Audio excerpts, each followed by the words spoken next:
What's going on, everybody? I was just going to do this raw. Let's go old school with this intro. Best boxing podcast in the world. Are you ready? No! I said, are you ready?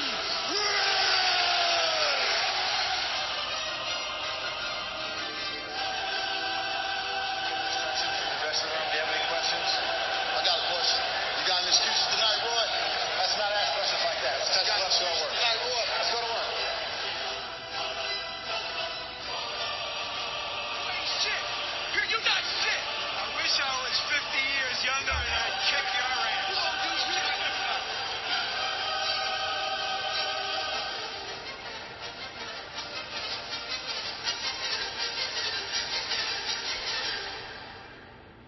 You don't know shit about boxing. And doesn't that sum up pretty much a lot of people on boxing Twitter? They don't know shit about boxing. What's up, everybody? Another episode of Cheap Seats Box Show. Angelo here, running solo. It's just going this way. It's summertime. It's killing us. Me and JP can't get together again. But you know what? I got to do a quick show, man. I had to do it. First things first. Follow us on Twitter at Cheap Seats Box. iTunes, rate, review. You'll be next unofficial sponsor. You know how it is. You take the time out to shout out the show. We take time out to recognize you guys. You guys become the unofficial sponsor of the show. So keep on doing that. Spread the word around. Keep us high up in those rankings on iTunes. Go ahead and subscribe to the YouTube channel. Always a slow process for us. Welcome, everybody. So, it's been a couple weeks. I can get caught up on a couple things. Sorry.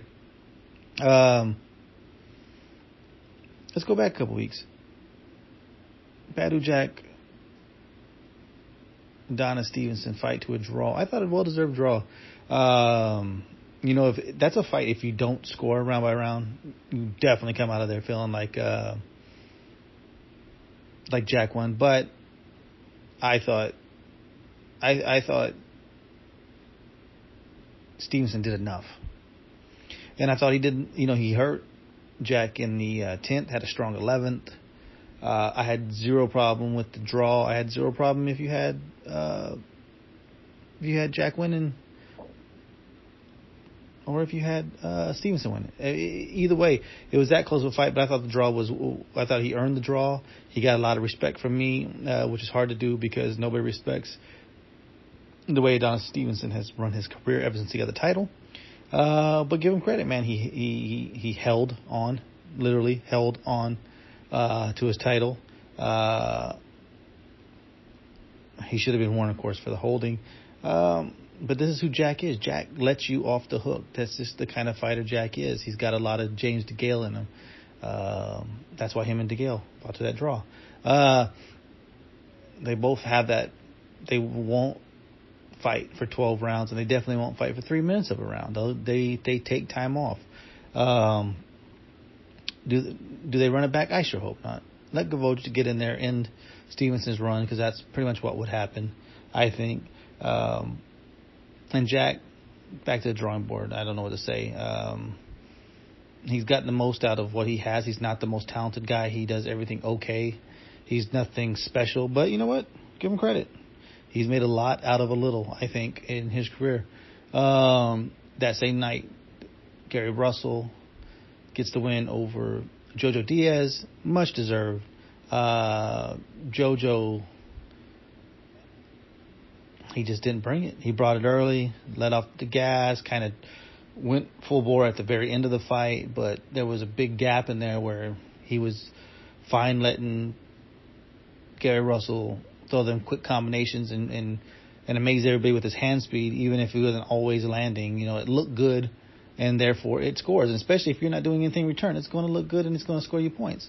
And that's what happened. It's a good learning experience for Jojo, depending on what he does with it.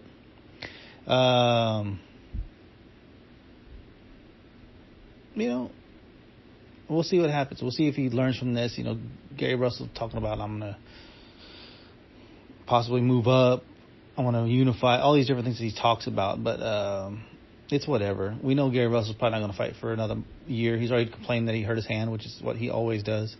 But it is what it is. I mean, there's nothing really you can.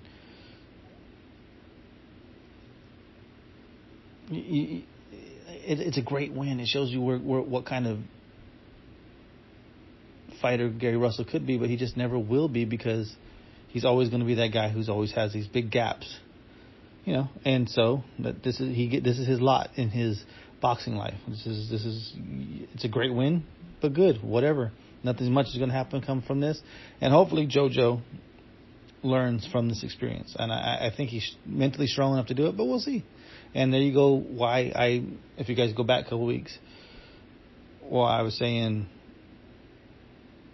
that I talked myself into the JoJo win. This is why I try not to talk myself into it. I just take what my gut feeling is as soon as I see a fight and just stick with that. And I haven't learned my lesson yet, I guess. All right, guys. There's really nothing going on. The fights are limited and nothing really spectacular. Nothing really to talk about. Oh, Naoya Inoue got the WBA regular belt, giving him his third title in the third weight class. And yes, it is a regular belt. I know that bothers people. And yes, that is true. But then again, sometimes all regular belts and all super belts in the WBA are not created equal. You look at a guy like Jamie McDonald, he was the regular champion for 4 years and never got a shot at the super title. Why was that? You know what I mean? That title switched hands like 5 times, and he never got a chance one time to do it. So, I mean, he was longer reigning than the super champ, and by leaps and bounds. So, was it a secondary title? Yes. Is it a world title? Quote unquote, yes. But he may have been. There was a debate whether he was number one in this division or Ryan Burnett. The people also, pull for Zolani Tete being that guy, but he was 1 or 2 in that division. So I mean, he beats a top 2 guy in the division. Actually destroys him, dominates him. A guy who hadn't lost in 10 years. And so let's not try to diminish what he did and what he accomplished. 16 fights in. He's fought 5 or 6 current, past, or future world champions. He'll never get that. Inoue will never get that same kind of recognition that a guy like Lomachenko does. And not to say that he deserves that same kind, but he needs to be in that same ballpark of people putting in perspective what he's done in his time. Because when I tweeted out about what he's accomplished, now think about this. Lomachenko has a much longer amateur career. 12 fights in, he's done 3 weight classes. We know that. If you count the 6 World Series of boxing fights, which a lot of people kind of count as it's almost like his first 6 fights would have been, 4-rounders, no headgear. It was the same type of fight. So 6 of them, that's 18 fights as a guy who's not fighting as an amateur. It's 2 more than Inoue. So, I mean, you put it in that kind of perspective, you understand what Inoue has done in a short time. He's barely 25 years old. Third weight class. He actually jumped flyweight. He went from 108 to 115, then to 118. And the way that he did it, and dispensing of Jamie McDonald the way he did in less than 2 minutes is remarkable. People can say whatever they want about what McDonald looked like. He still did it in under 2 minutes. If anybody else would have done that, trust me, they would have gotten praise for it. We give praise to guys like Charlo and Triple G and guys like that when they dispense of guys they're supposed to in a short amount of time. And so when Inoue does it, you need to give him that respect too. It's a pretty amazing accomplishment. I've had him in my top 5 pound for a while, because there was a point where he was doing things that actually Lomachenko was getting credit for after he'd beat Gary Russell. He went on that string of fighting like 4 or 5 guys. I think it was 4 guys in a row where it was like they were like, who is that? And where Inoue had done his 2 titles in 8 fights and beat the number 1 guy at 115, and Omar Narvaez, a guy who had never lost at 115. His only loss being against a prime Nonito Donaire when he went up to 118 to challenge, and dispensed of him in 3 rounds. Became the man at 115. People think he beat the man at 118. If not, he's gonna get a chance to go through the bantamweight tournament in the World Boxing Super Series. So he's gonna get that chance to prove it. And if he does that, there's a good argument to be made that he deserves to be on people's list pound for pound. Do I do pound for pound? Once a year.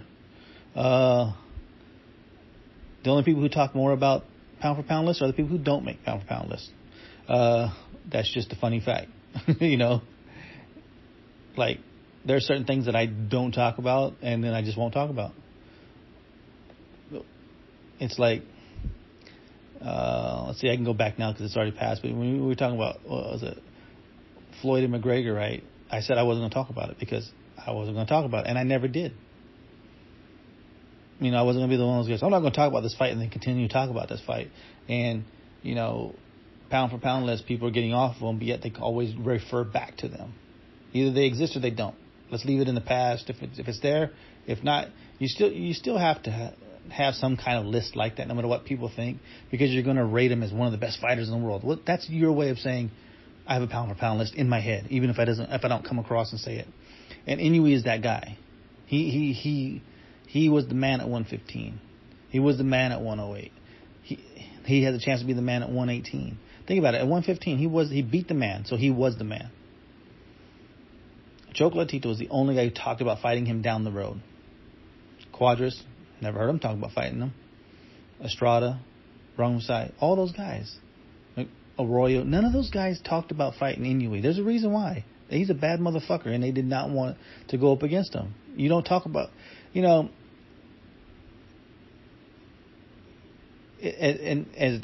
that small weight with that Superfly cards, he could have easily, he was actually featured on one of them cards. I think it was the first one. And nobody still talked about him inserting him as one of those opponents for those other champions. They were all going to fight each other, but not fight him. That lets me know where he's at. So congratulations to him. No matter what people think, I'm going to give him the pass on that, on the third title in the third weight class. Could have been 4 if he just wanted to just fight one fight at 112. Could have had 4 already. Then people would have really been talking.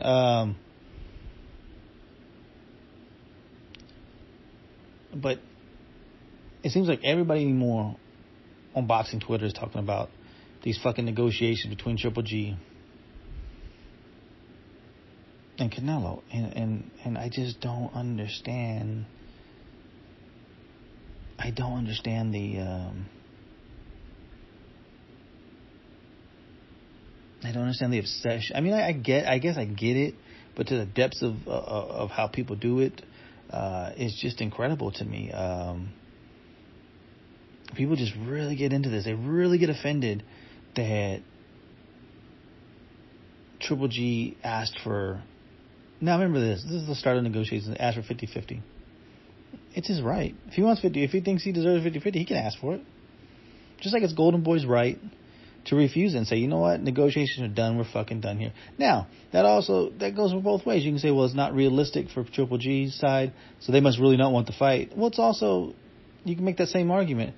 Well, that's just a starting point. There's no reason why Golden Boy couldn't counter and say, well, we started at 35. We understand that things have been going on, since then. So, you know what?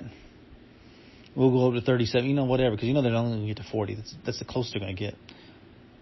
So, with Golden Boy saying that because of his outrageous demands that the talks are over with, well, the same can be said that they don't want the fight. Either way, it just gets people involved and wanting to pick sides, It's just, I don't understand the obsession with this stuff. It really started with Pacquiao and Mayweather, and I got caught up into it back then. I wasn't offended one way or the other. I'm just like, hey, I believe that, like in the beginning of the negotiations when they saying 50-50, I believed it because I actually made points of why I believed it, When people are like, there's no way he deserves it, the other guy's undefeated. Undefeated has zero to do with it. Everybody knows that when negotiations, it's all about draw. It's all about what kind of money you're bringing in, what kind of pay-per-view numbers you're doing. And that's why back then, before the knockout to Marquez, they would just, Pacquiao deserved 50-50, no matter what people believed. He should just accept that $40 million, and this was before the loss. $40 million flat fee would have been the most ever he's ever gotten in his career. Well, he got knocked out and lost the fight after that, actually. And still got 40%. So, which was ended up being $120 million. So, it was all bullshit, Back then you went back, the pay-per-view numbers, I think it was like 2008, it was Floyd had the biggest numbers, something like that. It was 9, 10, 11, and 12. So 9 it was Floyd. It was 2010. It was Manny. 2011 it was Floyd. 2012 it was Manny had the top 2. So they both deserved 50-50 just because they were going each way. Now we know in these negotiations, we know one guy's on the A side. There's no doubt about it. It is very similar to the Wilder Joshua thing. Joshua got caught with his pants down when he said, "I'd take the $50 million flat if they ever offered it to me." Well, they offered it to him because there's a potential to make more money. So when you're in that position, especially an A-side, should never say, "Hey, give me a flat fee and then we're good." It's a stupid argument. But it's the same kind of argument in this way with the percentage-wise. People think it should be 50-50 because these guys are the two guys. Well, that's not true. People think it should be 80-20 because Wilder's not the draw that Joshua is. Well, that's a little too far. You're still in the 65-35 to 60-40 range. It's the exact same thing. But they're going to negotiate it. They're going to start negotiations right around 50-50. That's where that's going to be their stance. I don't understand why people get so bent out of shape and so offended by this shit and try to justify why one does and why one doesn't. It doesn't matter. If the fight happens, the fight happens. Let's not worry too much about the money. Let's worry about the fight that happens. Now, if the fight doesn't happen, we got a lot of good matchups that could be coming down the pipe. Derevyanchenko, which I've been talking about forever. Now, I still think that Triple G fucked up, and if you remember, I was the first one to talk about the Derevyanchenko fight. This was in March, 7 weeks before the fight. This is before the first fight was even canceled, but the rumblings were there. That was 7 weeks. It was plenty of time to get ready for him. It was like March, or I guess it was 6 weeks, 20-something. And I was telling you get that out of your way. You get the mandatory out the way. You get that mandatory out of the way. You're clear to do what you need to do. Then you could have fought a guy like Charlo, or you could have went after Billy Joe Saunders, who now, for whatever reason, Canelo thinks that they're going to get. But, when you're dealing with Billy Joe, you never know.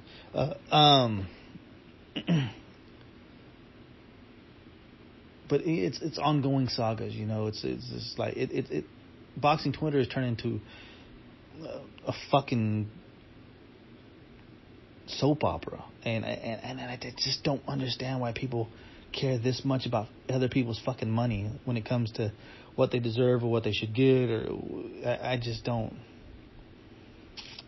understand it, man. It just confuses me. Now, something else has been that just happened today actually was a kind of a weird thing. Deontay Wilder saying that after he unifies the title with his win over Joshua, that he may go to cruiserweight, which I think is an odd comment, because even though, he probably could kill himself to get to 200, but he's so tall he'd be hurting himself at that point.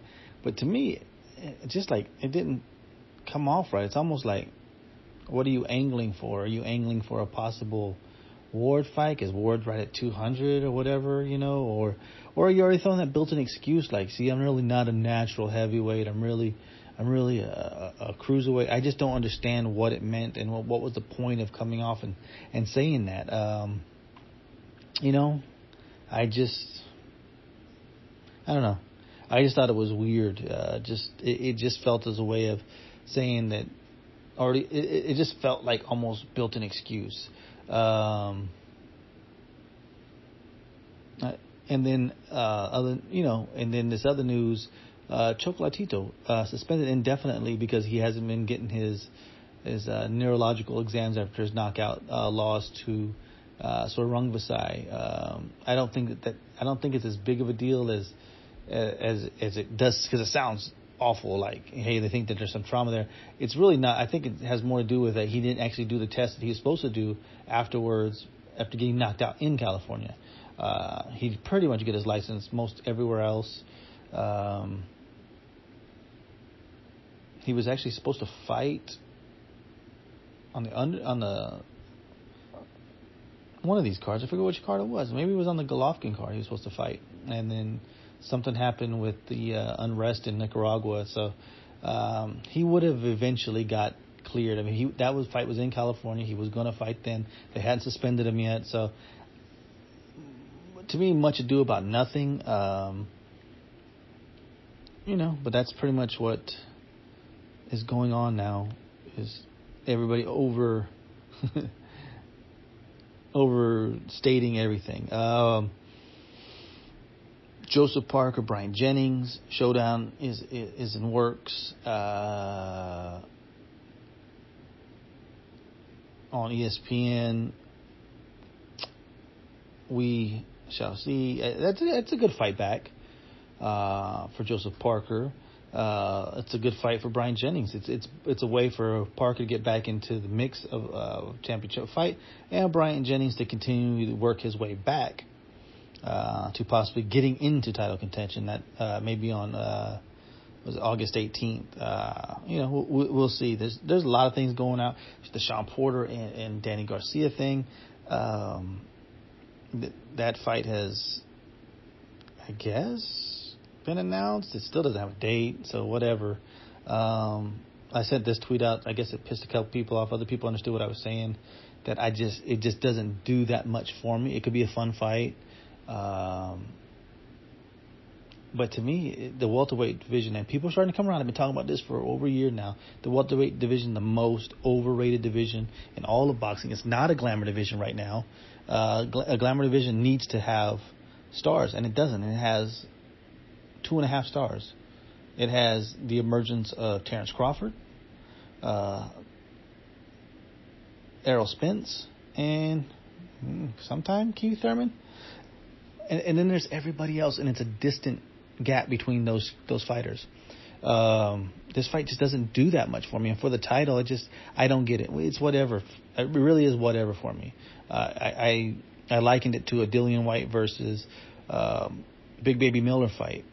Fun. It could be a fun fight, but those guys are levels below the top guys, and the heavyweight division is very similar to that. You got 2.5 stars. You got Joshua. You got Wilder.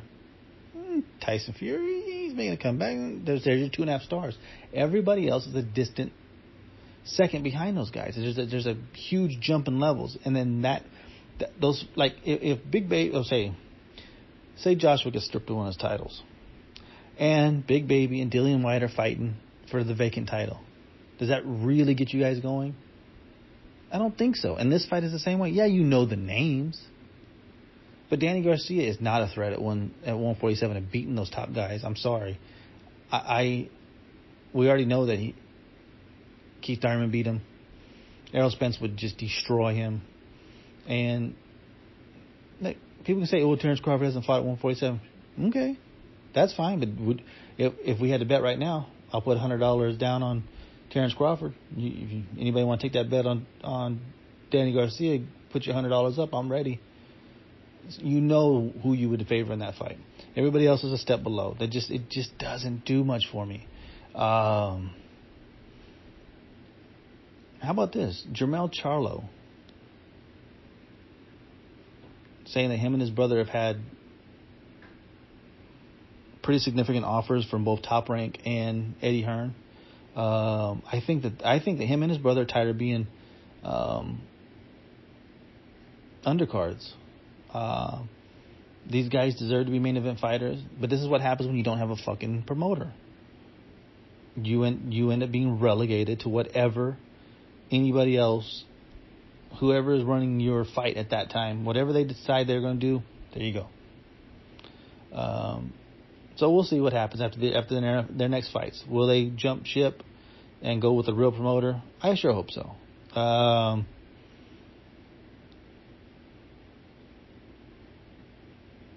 And then one last thing. I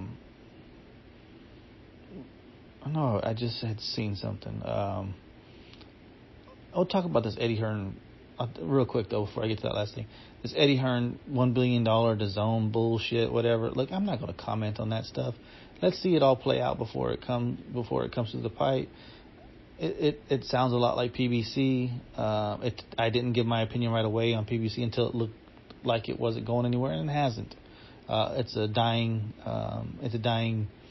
entity. People can say whatever. And somehow they're still paying their top the headline fighters big money, but their TV cards are shit, just pure shit. And there's another one, I think, in a couple weeks, and that he just announced, and it's just another shitty card top to bottom. It's kind of getting into the point of like, it's like I said with this Top Rank thing. All these fights are starting to go to the plus. Okay, so now you're going to have to pay for it. They're no longer free. And besides Crawford and Lomachenko, I mean, you can get Valdez. He's going to be gone for a while. But then what do you got? You don't have a lot left.